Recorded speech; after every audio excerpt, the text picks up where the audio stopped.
താരൻ പൂർണ്ണമായിട്ട് മാറാനുള്ള സക്സസ്ഫുൾ ആയിട്ടുള്ള റെമഡീസ് ആണ് ഇന്ന് ഡിസ്കസ് ചെയ്യുന്നത്. അതുപോലെ തന്നെ ഗട്ടും സ്ട്രെസ്സും ഒക്കെ താരനുമായിട്ട് എന്തെങ്കിലും കണക്ഷൻ ഉണ്ടോ, അത് നമ്മുടെ താരനെ കൂട്ടുന്നുണ്ടോ എന്നൊക്കെ നമ്മൾ ഡിസ്കസ് ചെയ്യുന്നുണ്ട്. ഞാൻ ഡോക്ടർ ആമിന, QNB ഹെൽത്ത് കെയറിലെ മെഡിക്കൽ ഓഫീസറാണ്.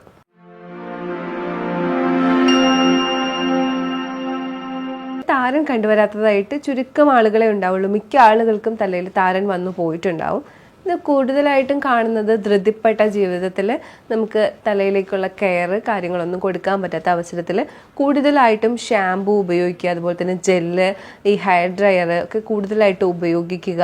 അതുപോലെ തന്നെ പോഷകാഹാരങ്ങൾ നല്ല രീതിയിൽ കഴിക്കാതെ ഇരിക്കുക. കൂടുതൽ ഓയിൽ ഉപയോഗിച്ച് ഓയിൽ അടിയുന്നതും അത് കൃത്യമായിട്ട് കഴുകി കളയാതെ ഇരിക്കുന്നതുമായിട്ടുള്ള അവസ്ഥ, കൂടുതലായിട്ടും ഈ വിയർപ്പ് തങ്ങി നിന്നതിന് ശേഷം കൃത്യമായിട്ട് തല കഴുകാത്ത അവസ്ഥ, ഇങ്ങനെയൊക്കെയുള്ള കണ്ടീഷനിലാണ് ഡാൻഡ്രഫ് കണ്ടുവരുന്നത്. ഡാൻഡ്രഫ് അഥവാ താരൻ എന്ന് പറയുന്നത് ഒരുതരം ഫംഗസ് ആണ്. അപ്പോൾ ഈ ഫംഗസ് വളർന്നു വരണമെങ്കിൽ അവിടെ അതിൻ്റെതായ സാഹചര്യങ്ങൾ ഉണ്ടാവണം, അല്ലേ? അപ്പോൾ അതിന് കണ്ടീഷൻസ് ഒരുക്കി കൊടുക്കുന്ന അവസ്ഥയാണ് നനഞ്ഞ മുടി ഉണങ്ങാതെ സൂക്ഷിക്കുന്നത്. അതുപോലെ തന്നെ മുടിയിൽ കൂടുതൽ ഓയിൽ വെച്ച് എപ്പോഴും ആ ഓയിലിൻ്റെ കൂട്ടത്തിൽ സെബം, അറിയാലോ, തലയൊടിയിൽ സെബം ഉണ്ട്. അപ്പം സെബേഷ്യസ് ഗ്ലാൻഡ് എന്ന സ്നേഹഗ്രന്ഥിയിൽ നിന്ന് വരുന്ന സെബവും കൂടി ചേർന്ന് അവിടെ ഒരു ഫംഗസ് വളരാനുള്ള ഒരു അറ്റ്മോസ്ഫിയർ ഉണ്ടാക്കി കൊടുക്കുന്നു. അതുപോലെ തന്നെ ഫംഗസിന് ഫുഡായിട്ട് ഈ എണ്ണ നിലനിൽക്കുന്നുമുണ്ട്. അതുപോലെ തന്നെ താരന് വളരാനായിട്ട് കാരണമാകുന്ന ഒരു അറ്റ്മോസ്ഫിയറാണ് ഡ്രൈനെസ്സും. അപ്പോൾ കൂടുതലായിട്ട് ഓയിൽ ആവാനും പാടില്ല, അതുപോലെ തന്നെ ഓയിൽ കുറഞ്ഞു പോകാനും പാടില്ല. ഓയിൽ ഒരു കൃത്യം അളവിലായിരിക്കണം ഉണ്ടാവാനുള്ളത്. അതിൽ തന്നെ ഈ ഓയിൽ എപ്പോഴും അപ്ലൈ ചെയ്ത് കൊടുക്കണമെന്ന് നിർബന്ധമില്ല. കാര്യം സെബേഷ്യസ് ഗ്ലാൻഡ് എന്ന് പറയുന്ന സ്നേഹഗ്രന്ഥി നമുക്ക് ഈ സെബം ഉൽപ്പാദിപ്പിക്കുന്നുണ്ട്, തലയോട്ടിക്ക് വേണ്ടിയിട്ടുള്ള സെബം ഉൽപ്പാദിപ്പിക്കുന്നുണ്ട്. അപ്പോൾ ചില ആളുകൾക്ക് ഈ സെബം ഉൽപ്പാദിപ്പിക്കാതെ വരാം, ആ ഒരു മോയ്സ്ചർ ഇല്ലാതെ വരാം. അവർക്കാണ് ഈ ഒരു ഓയിലിൻ്റെയൊക്കെ ആപ്ലിക്കേഷൻ വേണ്ടത്. പിന്നെ എവിടെയാണ് നമുക്ക് ഓയിൽ അപ്ലൈ ചെയ്യാൻ യൂസ്ഫുൾ ആവുന്നത്?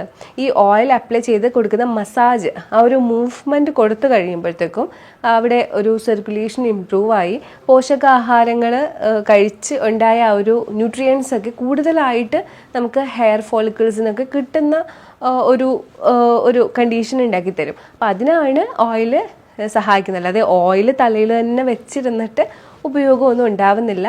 അത് ഫംഗസിനെ കൂട്ടാൻ മാത്രമാണ് ഹെൽപ്പ് ചെയ്യുന്നത്. ഇതിന് കൂടുതലായും ഡോക്ടേഴ്സ് ട്രീറ്റ്മെൻറ്റിനായിട്ട് സജസ്റ്റ് ചെയ്യുന്നത് ആൻറ്റി ഫംഗൽ ക്രീംസും ഷാംപൂസും ഒക്കെയാണ്. അതിൽ സെലീനിയം സൾഫൈഡ് ഒക്കെ അടങ്ങിയിട്ടുള്ള, കീറ്റോകോണസോളൊക്കെ അടങ്ങിയിട്ടുള്ള ഷാംപൂസൊക്കെയാണ് യൂസ് ചെയ്യാനായിട്ട് സാധാരണ സജസ്റ്റ് ചെയ്യുന്നത്. അത് യൂസ് ചെയ്യുമ്പോൾ തന്നെ ഈ ഒരു ഡാൻഡ്രഫിൻ്റെ അളവ് കുറഞ്ഞുകൊള്ളും. അതുപോലെ തന്നെ നിങ്ങൾ ശ്രദ്ധിക്കേണ്ടത്, ഈ താരനുള്ള അവസരത്തിൽ ചീർപ്പ് കൊണ്ട് ആ ഫ്ലേക്സ് ഒന്ന് ഇളക്കി മാറ്റിയിട്ടാണ് ഈ ഷാമ്പൂവും ചെയ്യുന്നതെങ്കിൽ കുറച്ചും കൂടി എഫക്റ്റീവായിട്ട് നിങ്ങൾക്ക് ഡാൻഡ്രഫ് കുറഞ്ഞു കിട്ടും. താരനുള്ള സാഹചര്യത്തിൽ സ്കാൽപ്പ് ഓയിലി ഒക്കെ ആണെങ്കിൽ പിന്നെ ഓയിൽ ആപ്ലിക്കേഷൻ ചെയ്യുന്നത് ഒഴിവാക്കുന്നതാണ് നല്ലത്. അതുപോലെ തന്നെ നിങ്ങൾ സ്ട്രെസ് എടുക്കുന്ന ആൾക്കാരാണെങ്കിൽ നന്നായി കുറയ്ക്കണം. ഞാൻ പലപ്പോഴും കണ്ടിട്ടുള്ളതാണ് ഈ എക്സിമ, സോറിയാസിസ് അതുപോലത്തെ കേസുകൾ, സ്കിൻ റിലേറ്റഡ് ആയിട്ടുള്ള കേസുകൾ സാധാരണ സ്ട്രെസ് എടുക്കുകയാണെങ്കിൽ അത് കൂടി കാണാറുണ്ട്.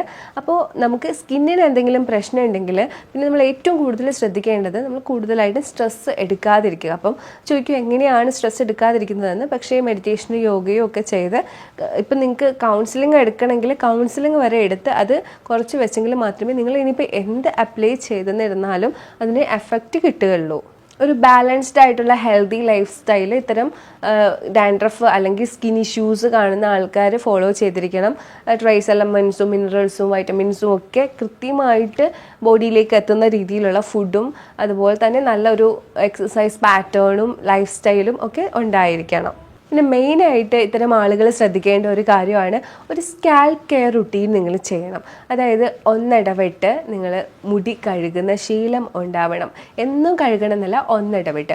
അതുപോലെ തന്നെ ഈ ചീർപ്പ്, നിങ്ങൾ യൂസ് ചെയ്യുന്ന ചീർപ്പ് നന്നായി കഴുകി സൂക്ഷിക്കണം. ടവൽസ് ആയാലും എപ്പോഴും നല്ല ക്ലീൻ ആയിട്ട് കഴുകി സൂക്ഷിക്കണം. കാരണം ഈ താരൻ എന്ന് പറയുന്നത് മറ്റുള്ളവർക്ക് വരാനും അതുപോലെ തന്നെ നമുക്ക് തന്നെ കൂടുതലായിട്ട് നമ്മുടെ തന്നെ താരൻ വീണ്ടും ടച്ച് ചെയ്തിട്ട് കൂടുതൽ ഉണ്ടാവാനും സാധ്യതയുണ്ട്. അപ്പോൾ അത് ടവല്, ചീപ്പൊക്കെ കഴുകിയിട്ട് സൂക്ഷിക്കണം. ചെറു വെയിൽ കൊള്ളുന്നത് നല്ലതാണ്. കാര്യം ആൻറ്റി ബാക്ടീരിയൽ എഫക്റ്റൊക്കെ കിട്ടിയിട്ട് ചെറു വെയിൽ, കാരണം സ്കിന്നിന് എപ്പോഴും വെയിൽ നല്ലതാണ്. അപ്പോൾ ചെറു വെയിൽ കൊണ്ടു കഴിഞ്ഞാൽ ഇതുപോലെ ഡാൻഡ്രഫിന് നല്ലൊരു ശമനം ഉണ്ടാവും. അതുപോലെ തന്നെ ഡ്രൈ സ്കാൽപ്പാണ് നിങ്ങൾക്കുള്ളതെങ്കിൽ നിങ്ങൾ ചെറുതായിട്ട് ഓയിൽ ആപ്ലിക്കേഷൻ ചെയ്ത് കൊടുക്കുക, ഷാമ്പു കൊണ്ട് വാഷ് ഔട്ട് ചെയ്യുകയും ചെയ്യുക. പിന്നെ പലരും ചോദിക്കാറുണ്ട് ഈ ഡാൻഡ്രഫ് പടരുമോ എന്നുള്ളത്. ഡാൻഡ്രഫ് ഒരു ഫംഗൽ ഇൻഫെക്ഷനാണ്, ഇത് മറ്റൊരാളിലേക്ക് വരാനുള്ള സാധ്യത എന്തായാലും ഉണ്ട്. പിന്നെ മെയിനായിട്ട് ശ്രദ്ധിക്കേണ്ടത് നന്നായി വെള്ളം കുടിക്കുക എന്നുള്ളതാണ്.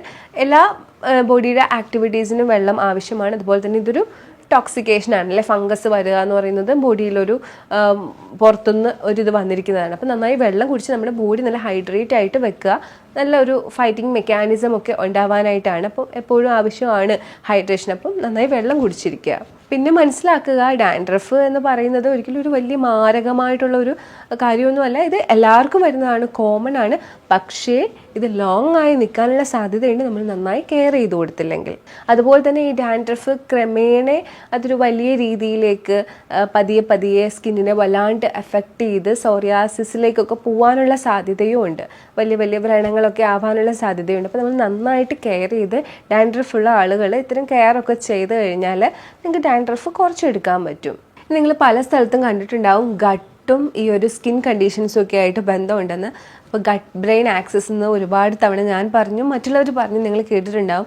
അതായത് നമ്മുടെ ഗട്ടും ബ്രെയിനും എപ്പോഴും വലുതായിട്ട് കണക്റ്റഡ് ആയിട്ട് കിടക്കുന്ന രണ്ട് പാർട്ടാണ്. അപ്പോൾ ഗട്ട് ഡിസ്റ്റർബ് ആണെങ്കിൽ നമ്മുടെ ബ്രെയിനും ഡിസ്റ്റർബ് ആവും. അതുപോലെ തന്നെ നെർവസ് സിസ്റ്റം കാര്യങ്ങളൊക്കെ ഡിസ്റ്റർബ് ആവും. അതുകൊണ്ട് തന്നെ പെട്ടെന്ന് അസ്വസ്ഥത വരാനും സ്ട്രെസ്സ് കൂടാനും ഒക്കെ കാരണമാവും. അപ്പോൾ ഞാൻ നേരത്തെ പറഞ്ഞു, സ്ട്രെസ് എപ്പോഴും സ്കിൻ കണ്ടീഷന് ഒരു ട്രിഗർ ഫാക്ടറാണ്.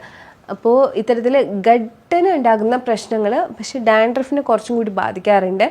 പ്രത്യേകിച്ച് ഞാൻ എൻ്റെ ക്ലിനിക്കിൽ തന്നെ കണ്ടിട്ടുള്ളതാണ്, കൊളസ്ട്രോൾ വേരിയേഷൻസ്, ബാഡ് ഫാറ്റൊക്കെ കൂടുതലുള്ളവർക്ക് ഡാൻഡ്രഫ് വന്ന് കണ്ടിട്ടുണ്ട്.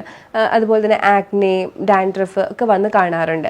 അതുപോലെ തന്നെ ഗട്ടിൻ്റെ ഹെൽത്ത് കുറയുമ്പോൾ ഡിസ്ബയോസിസ് സംഭവിക്കും. അതായത് ഗട്ട് മൈക്രോബയോട്ടയിൽ നല്ല ബാക്ടീരിയാസിൻ്റെ കുറവ് കാരണം എന്ത് പറ്റും, ഇൻഫ്ലമേഷൻസ് ഒക്കെ കൂടുതൽ വരാനുള്ള സാധ്യതയുണ്ട്. പിന്നെ നിങ്ങൾ കേട്ടിട്ടുണ്ടാവും ലീക്കി ഗട്ട് എന്നുള്ള ഒരു കണ്ടീഷൻ അല്ലേ.